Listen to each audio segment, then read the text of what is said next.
This time I'd like to make a video about the so-called hypothetical planet Phaeton and the asteroid belt. First we're going to check out a short video. The Cosmic Warfare, Interplanetary Warfare, Modern Physics and Ancient Texts, a study in non-catastrophic interpretations of ancient legends by Joseph P. Farrell. That is the book of Joseph P. Farrell. The Cosmic War, Interplanetary Warfare, Modern Physics. Well, it's a book concerning the ancient myths and legends of possible destruction of a planet where now lies the asteroid belt. It was called Planet Phaeton, and this is practically a speculation that it was a war between two major powers in our galaxy. Then Joseph P. Farrell goes on to describe the possible technology behind it. The thunderbolts of the gods, plasma cosmology, planetary destruction and catastrophism. Plasma cosmology and ancient mythology. Then he compares ancient myths and legends of ray weapons or similar weaponry and says that this would be a problem with modern type weapons like plasma physics. Bearden's claims for scalar physics and its weaponization. The dangers of scalar resonance, planet-busting doomsday implications. Then Joseph P. Farrell goes in further and even studies the ancient myths and legends of large skeletons being found, as I depicted in my video. Again, this was from The Cosmic War, Interplanetary Warfare, Modern Physics and Ancient Texts. Another book by the author is The SS Brotherhood of the Bell. The Asteroid Belt by Wikipedia. The asteroid belt is a region of the solar system roughly located between the orbits of the planet Mars and Jupiter. It is occupied by numerous irregularly shaped bodies called asteroid or minor planets. The asteroid belt is also termed the main asteroid belt or main belt to distinguish it from other asteroid populations in the solar system, such as near-Earth asteroids and Trojan asteroids. About half the mass of the belt is contained in the four largest asteroids, so Ceres, Vesta, Pallas, and Hyena. Vesta, Pallas, and Hygiea have mean diameters of more than 400 kilometers. These are mini-planets actually. Whereas Ceres, the asteroid belt's only dwarf planet, is about 950 kilometers in diameter. The remaining bodies range from the size of a dust particle to the dust range down to the size of a dust particle. Planet Phaeton, hypothetical planet. Phaeton is the name of a hypothetical planet posited to have existed between the orbits of Mars and Jupiter, whose destruction supposedly led to the formation of the asteroid belt. The hypothetical planet was named for Phaeton, the son of god Helios in Greek mythology. Astrang.com is a scientific and economic database of over 600,000 asteroids. We've collected, computed or inferred important data such as asteroid mass and composition from multiple scientific sources. With this information we estimate the cost and rewards of mining asteroids. Details on orbits and basic physical parameters are sourced from the Minor Planet Center and the NASA Jet Propulsion Laboratory. Composition data is based on spectral classification and size. Our calculations incorporate conclusions from multiple scientific publications in addition to cross-referencing known meteorite data. It is a 3D representation actually, made faster of course, how these asteroids actually turn around in the solar system. You can even take Earth's perspective and you see that there are many asteroids lurking around here. Well, you can interact actually with this 3D representation of our solar system actually, and as you can see there is a huge asteroid belt in orbit as well around the Sun, and it is speculated actually that this asteroid belt was once a planet or multiple planets. Here's a top-down representation of our solar system with the planet Jupiter and Mars, Mercury, Venus and Earth.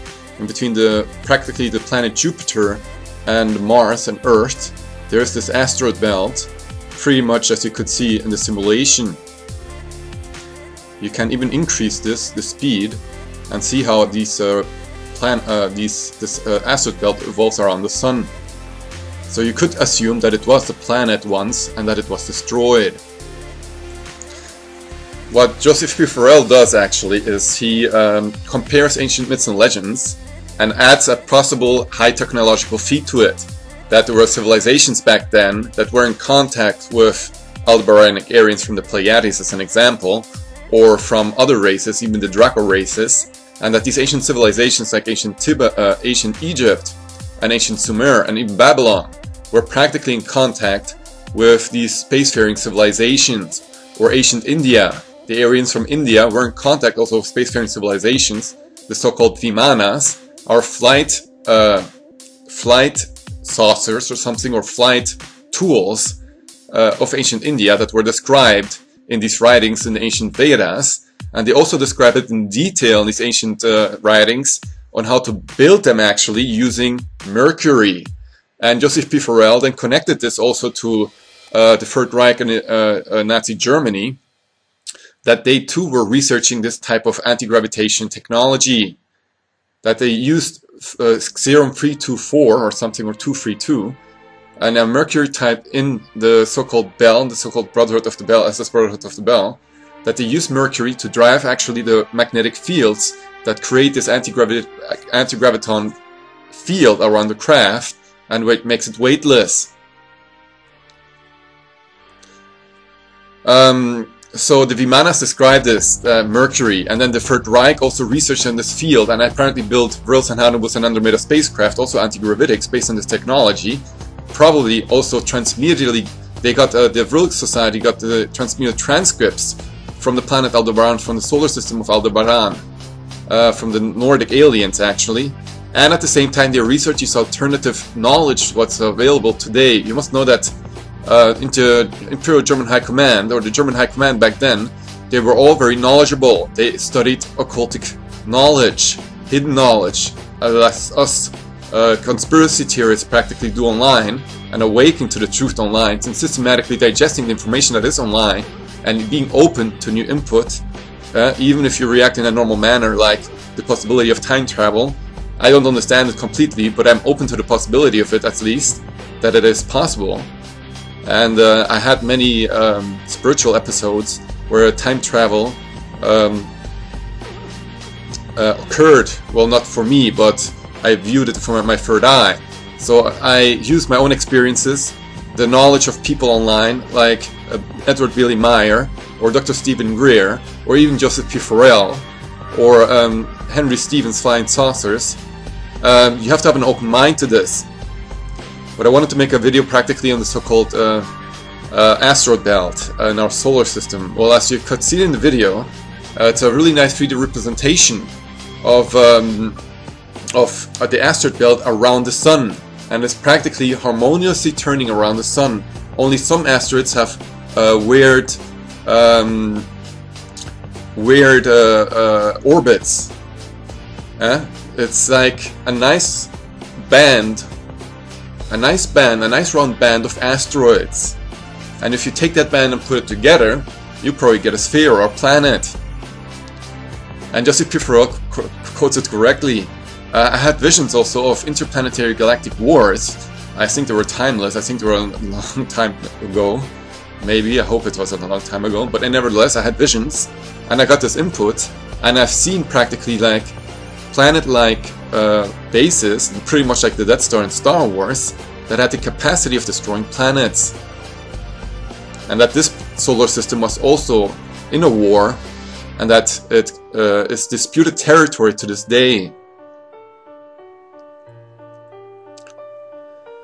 And Joseph P. Farrell makes this as a hypothesis because he's open to it. Yeah, pretty much like the ancient artifacts in Mexico. I made a video about it, where artifacts were found where apparently spacemen were depicted on these ancient artifacts that were over 200 or 300 years old, depicting a connection to even Draco or Nordic type aliens from the ancient Incas or Mayas. Today, it still happens. The secret shadow governments of the United States is in secret contact with Grey ETs and even Draco ETs, according to my research and insight. And the Nordic aliens from the Pleiades are in contact with the so-called Hollow Earthlings, with the Imperial Germans in the Hollow Earth. And there is a huge world to be discovered actually. If you start researching online, researching the truth and have an open mind, then the world becomes way richer. We are being entertained, the masses are entertained via Hollywood and every World War II movies after World War II movies, depicting the lies that they keep portraying.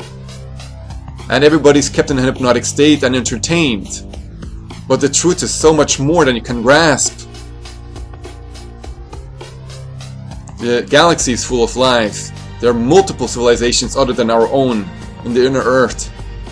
The Imperial Germans, the ET phenomenon, the spiritual phenomenon, that you have a soul, that you have a spirit, that there are etheric entities that even may contact you. The Federation of Light is in contact with etheric entities, so-called the hidden masters or something from the Emerald Order, or the ascended masters, or the light.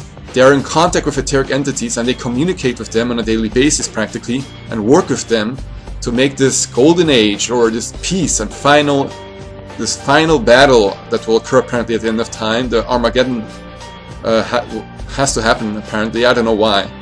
Probably to abolish all of evil on this planet. I believe if this planet is the only place where there is evil, of course. Nevertheless, I also had visions where the entire universe was actually a battlefield, and even this galaxy, and that I had a visionary input that war ended really abruptly by super weapons that were used by the minorities who knew the truth. You must know that this pattern of rebellion against lies repeated itself throughout the galaxy, repeated itself out through the universe. And I had visionary input in my third eye of galactic wars and even universal wars, where entire galaxies were actually at war with other galaxies. And the input was also then that peace came after all these events. I don't know, visionary input is time independent, so I can't say for sure that it was in 2007. Yeah, it could be from the future, could be from the past. Yeah. And you just know that this pattern repeated itself all over the creation actually. The struggle practically for the people, God's people actually, the people that know the truth, fighting against the lies of the reptilian Anunnaki, or even the negative dark etheric entities. Nevertheless, I had that visionary impulse that peace was attained, out there at least. There's a status quo. And right now Earth is the place where the final battle will take place on Earth, where the root of evil will be annihilated. So-called Armageddon. The battle at Mount Geddon. And yeah, so I just wanted to make a video practically depicting possible galactic warfare. Interesting book on the subject from Joseph P. Farrell. I keep learning as I go along. Of course, I had my visionary inputs as well, and this is incredible. No, I did not read about this back then, but I found out later that it correlates with the visionary input I got. Huge battle stars, like the Star Wars, mini planets destroying entire planets, and that there was a huge galactic war going on. And nevertheless, we have a lot of allies. There's God on our side, the Imperial Germans, the Federation of Light, the Aldebaranic Aryans, and even the inner Earth races are on our side. And of course, the fallen angelic legions, the Zionists, they're in contact with negative entities apparently, or with negative spiritual entities. And this is actually, yeah, good versus bad, lies versus truth, and truth versus lies, light versus darkness. Anybody who knows the truth is automatically against them. Automatically. So it's in their best interest to keep us hypnotized and entertained and brainwashed. That's how they control you. Nevertheless, they control the minds of billions and can create war after war after war by the control of the media. It's really easy. Iraq, World War I, World War II, Vietnam War. It's really easy. They brainwash the people to wage war. The Third Reich was a rebellion. Deutschland erwache, they all had fucking billboards practically stating what Deutschland Germany wake up. That's why Germany had to be destroyed, because the minority of people in the world actually found out that there's something really wrong going on. And there were so many volunteers fighting on the German side from all across the world. Over 60% of the Waffen-SS, over 600,000 were foreign volunteers. You don't learn that at school. People from all over the world who knew the truth came to Germany to fight against the Zionist-controlled, Jewish-controlled Allies and Soviet Union. The Americans did not want war, nor in the First World War they did not want war, in the Second World War they did not want war. They were forced into it and got butchered by the millions. America is the global police force. And it's being provoked to stage another war with Russia. You can say what you want about Russia being independent or not independent. Fact is, America is provoking that war under the guise of evil Putin and dictator. Again, Jan van Helsing says that the Third World War could be avoided if everybody would wake up. The game would end in an instant. But the fact is, most of humanity will stay asleep and will be used to wage another war. And yeah, I hope you enjoyed this video. Cheers.